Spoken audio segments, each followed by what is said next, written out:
Hello friends, welcome to IAS Keeda. तो आज हम इस वीडियो में टेस्ट पेपर कैसे अटेम्प्ट करना है उसके बारे में डिस्कशन करेंगे। ऐसा बहुत बार होता है कि हम बहुत सारा टेस्ट लगा रहे हैं फिर भी हम अच्छा स्कोर नहीं कर पा रहे हैं। ऐसा बहुत बार होता है कि अगर हम किसी टेस्ट पेपर को अगर हम टाइम लिमिट अगर हम 2 घंटे सेट करके अटेम्प्ट कर रहे हैं तो हमारा स्कोर कम रहता है, और उसी पेपर को हम अगर विदाउट टाइम लिमिट करें तो हमारा स्कोर ज़्यादा होता है।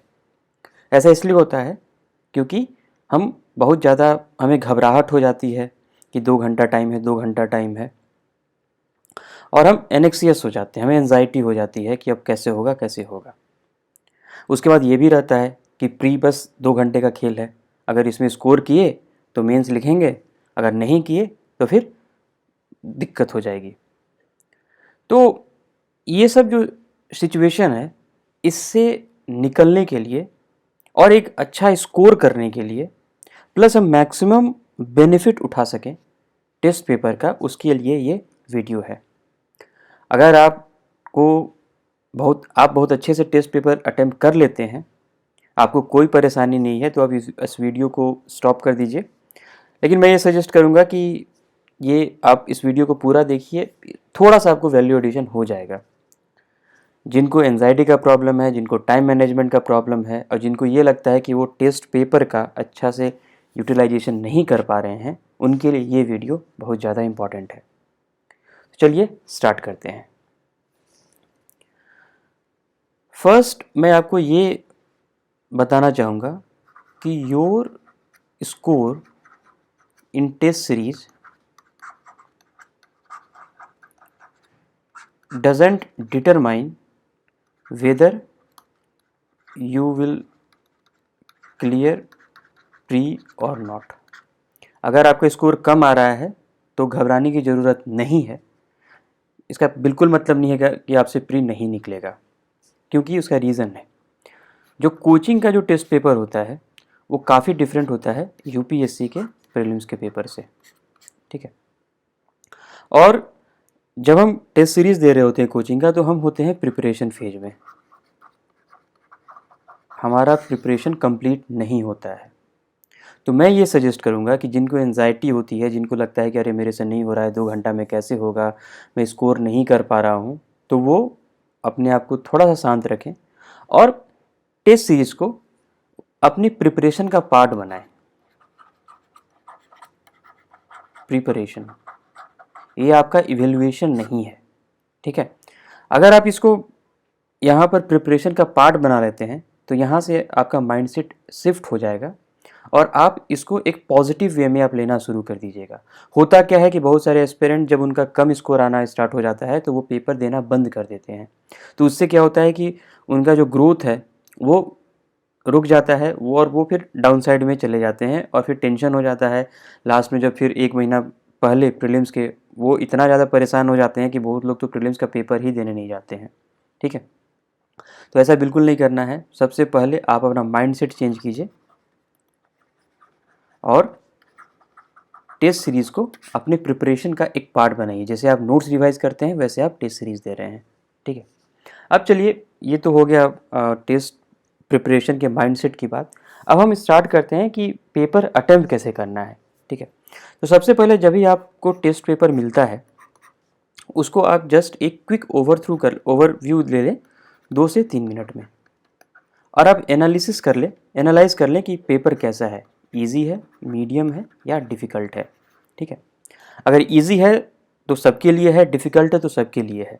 अगर मान लीजिए आपका पेपर डिफ़िकल्ट है, आपको लगता है कि नहीं डिफ़िकल्ट है, तो आप ये समझिए कि बाकी सभी एस्पिरेंट्स के लिए ये जो पेपर है वो डिफ़िकल्ट है, ठीक है। और सिर्फ आप ही नहीं है, इसका मतलब कट ऑफ कम जाएगा।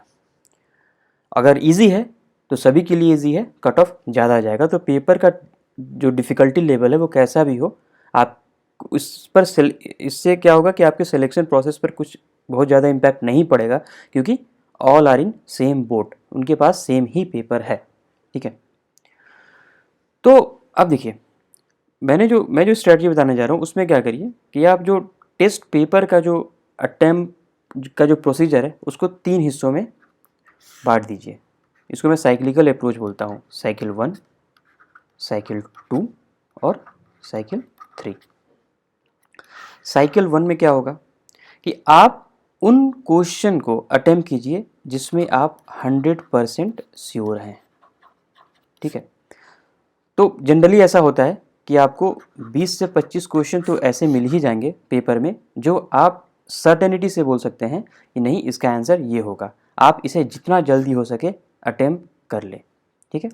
और उसके बाद क्या करें, बबल मार्किंग कर लें, बबल फिल कर लें,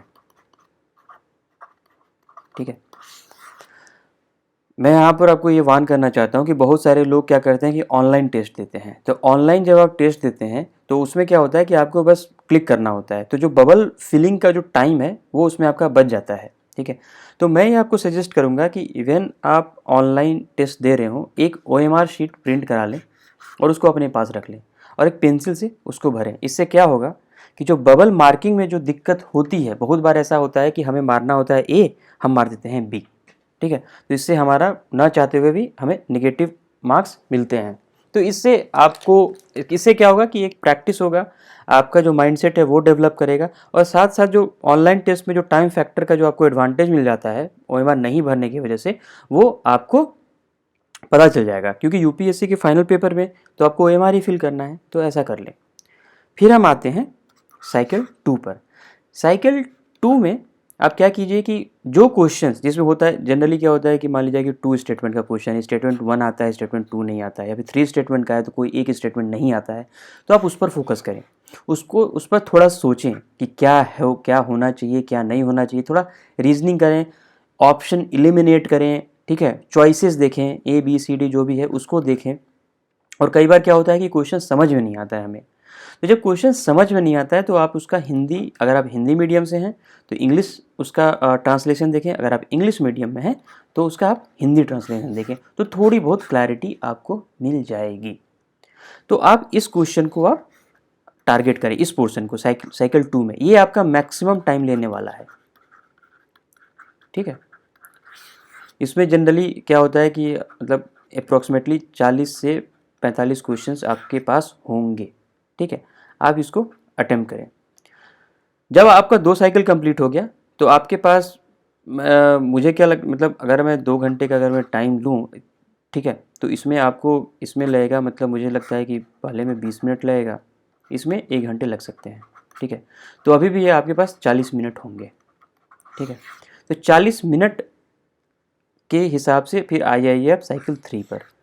तो साइकिल 3 में हमें क्या करना है, साइकिल 3 में हमें उन क्वेश्चन को अटेम्प्ट करना है जो डिफ़िकल्ट हैं, ठीक है, और जो मतलब बहुत ही ज़्यादा कन्फ्यूजन है कि बिल्कुल ही नहीं आता है, मतलब पता नहीं समझ में, यार कुछ तो पढ़ा था, कहीं क्या मैं भूल गया, दिस दैट, ठीक है, आपको क्वेश्चन भी क्लियर नहीं हो रहा है, इस तरह का जो क्वेश्चन है उसको आप अटेम्प्ट करें। ऐसा इसलिए क्योंकि लेट से कि आप फर्स्ट साइकिल में अगर आप डिफ़िकल्ट क्वेश्चन अटेम्प्ट करने चले तो आपका टाइम तो जाएगा ही, क्वेश्चन करेक्ट होने की संभावना भी बहुत कम है, और आपको फिर प्रेशर फील होगा कि अरे जो आता था वो भी नहीं किया, मेरा पेपर कंप्लीट नहीं हुआ। याद रखिए कि हर हाल में पेपर कंप्लीट होना है, ऐसा ना हो कि एक क्वेश्चन आपको आता था आपने पढ़ा नहीं उसको, ठीक है। तो अगर ये अप्रोच लगाते हैं तो आपका कम से कम जो आपको क्वेश्चन अच्छे से आते हैं वो बिल्कुल सही होगा, ठीक है। तो इसमें आपको देखिए, जब आप थर्ड साइकिल में आइएगा तो आप कम से कम 60 से 70 क्वेश्चन आप अटेम्प्ट कर चुके होंगे, ठीक है। तो इस साइकिल में आ रहे हैं तो आप कोशिश कीजिए कि 30 में आप कितना अटेम्प्ट कर सकते हैं। जिस क्वेश्चन के बारे में कुछ भी नहीं पता, कुछ अंदाज़ा नहीं लग रहा है कि पता नहीं किस यूनिवर्स से UPSC ने क्वेश्चन लाके पटक दिया है, उसको अटेम्प्ट ना करें, तुक्का मत मारें, ठीक है। जो होता है ना कि मतलब ब्लाइंडली मारना, कि क्वेश्चन भी नहीं पढ़ा, जस्ट OMR में ABCD जल्दी जल्दी भर दिया, तो उससे कोई फ़ायदा होता नहीं है। बहुत रेयर केस अगर आपका लक अच्छा है तो 2-4 नंबर का फ़ायदा मिल जाएगा, नहीं तो जनरली क्या होता है, एंड रिजल्ट उसका नेगेटिव मार्किंग ही होता है, ठीक है।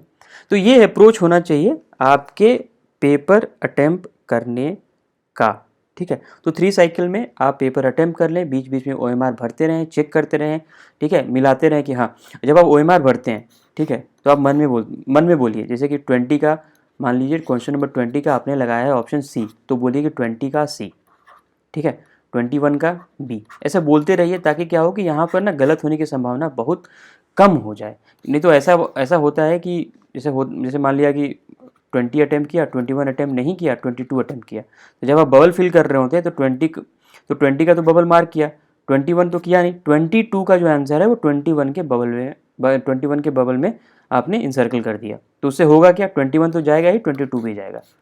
तो इसका आपको विशेष ध्यान रखना है। तो ये इस तरह से आप पेपर अटेम्प्ट करें। नाउ या ये चीज़ तो सब कोई कर लेता है, बहुत जितने भी लोग हैं वो आराम से टेस्ट देके स्कोर मिला लेते हैं। अगर अच्छा स्कोर आया, 100 से ज़्यादा आया, खुश हो जाते हैं, छोड़ देते हैं पेपर। अगर 50 से 100 के बीच आया तो ठीक है, ओके फिर छोड़ देते हैं। लेस देन 50 आया तो पेपर फेंक देते हैं, पलट के देखते भी नहीं है। ये गलती आपको नहीं करनी है। अगर आप ऐसा करते हैं तो टेस्ट सीरीज़ का आप बिल्कुल भी फ़ायदा उठा नहीं रहे हैं और टेस्ट सीरीज़ आपके साइकी पर निगेटिव इम्पैक्ट डाल रहा है। जैसा मैंने कहा कि हमें टेस्ट को अपने प्रिपरेशन का एक पार्ट बनाना है, ठीक है, एक्चुअल एग्ज़ाम नहीं है। तो यहाँ पर मोस्ट क्रूशियल एस्पेक्ट आता है एनालिसिस। आपको टेस्ट का एनालिसिस कैसे करना है, अब हम इस पर डिस्कस करेंगे। तो जब आप एनालिसिस कर रहे होंगे तो सबसे पहले आप अपना स्कोर कैलकुलेट कर लीजिए, ठीक है। जितना भी स्कोर आया वो डन, ठीक है, अब ज़्यादा उसके बारे में सोचना नहीं है। अब आप एनालिसिस स्टार्ट कीजिए। तो जब आप देखिएगा तो उसमें क्या होगा कि या तो क्वेश्चन आपने करेक्ट किया होगा, या फिर इनकरेक्ट किया होगा, या फिर आपने उसको लीव कर दिया होगा।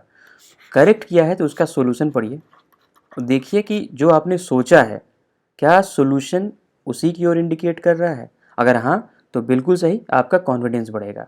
कई बार होता है कि हम गलत सोच के भी सही आंसर टिक कर देते हैं, तो उसमें आप सोल्यूशन पढ़िए, करेक्ट क्या होगा उसको देखिए और सोल्यूशन डिटेल में पढ़िए, क्योंकि एडिशनल इन्फॉर्मेशन बहुत बार दिया रहता है, ठीक है।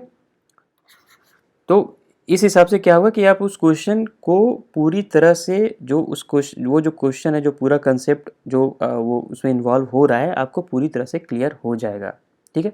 और साथ ही साथ एनालिसिस के दौरान आप एक A4 शीट रखे रहें या फिर गूगल डॉक, अगर आप ऑनलाइन नोट्स बनाते हैं तो जैसा है, मतलब पॉइंट ये है कि या तो आप A4 शीट रखिए या गूगल डॉक रखिए, एवर नोट रखिए, कुछ भी रखिए।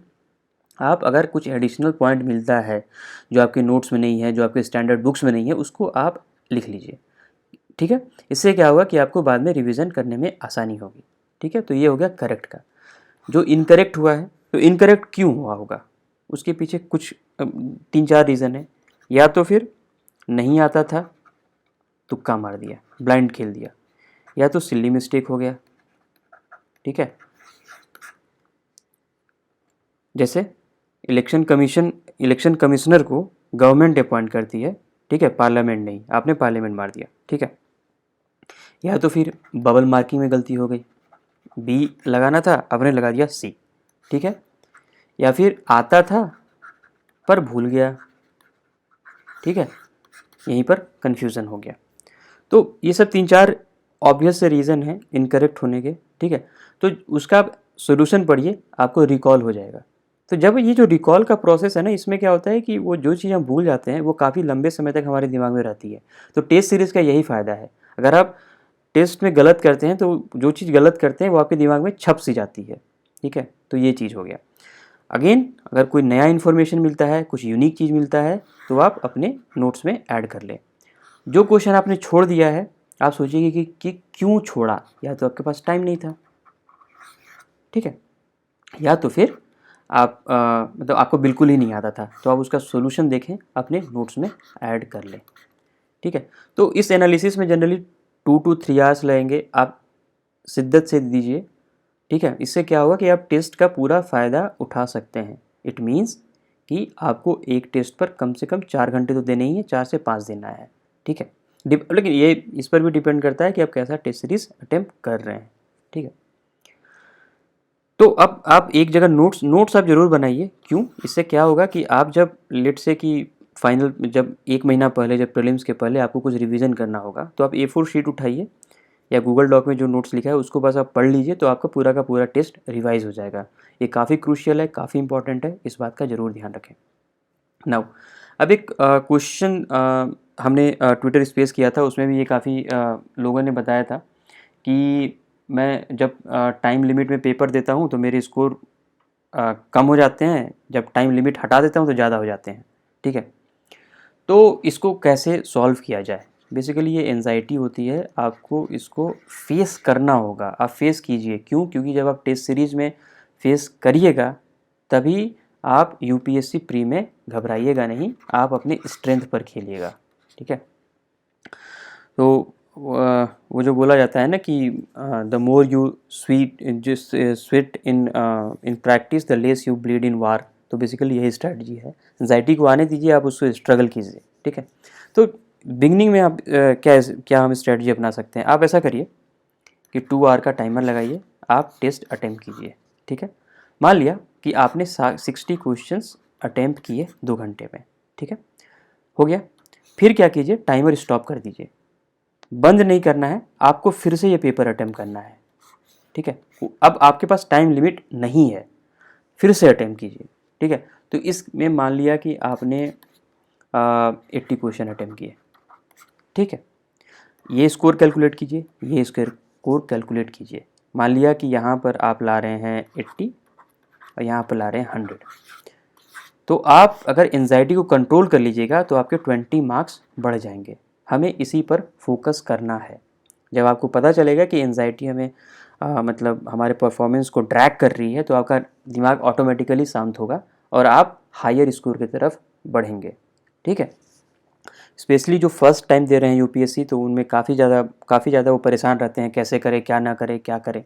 ठीक है, तो आप इस स्ट्रेटजी को अपनाएं तो एंजाइटी जो टाइम रिलेटेड इशू है वो काफ़ी हद तक सॉल्व हो जाएगा। ठीक है, फाइनल बात, आप जितना भी टेस्ट दे रहे हैं एक जगह सबके नंबर लिखते रहें। टेस्ट 1 में मान लिया कि 80 नंबर लाया, टेस्ट 2 में 90 लाया, टेस्ट 3 में 70 लाया, टेस्ट 4 में क्या लाया, 110 लाया। इस हिसाब से आप लिखते रहें। क्यों? इसका साइकोलॉजिकल बेनिफिट है।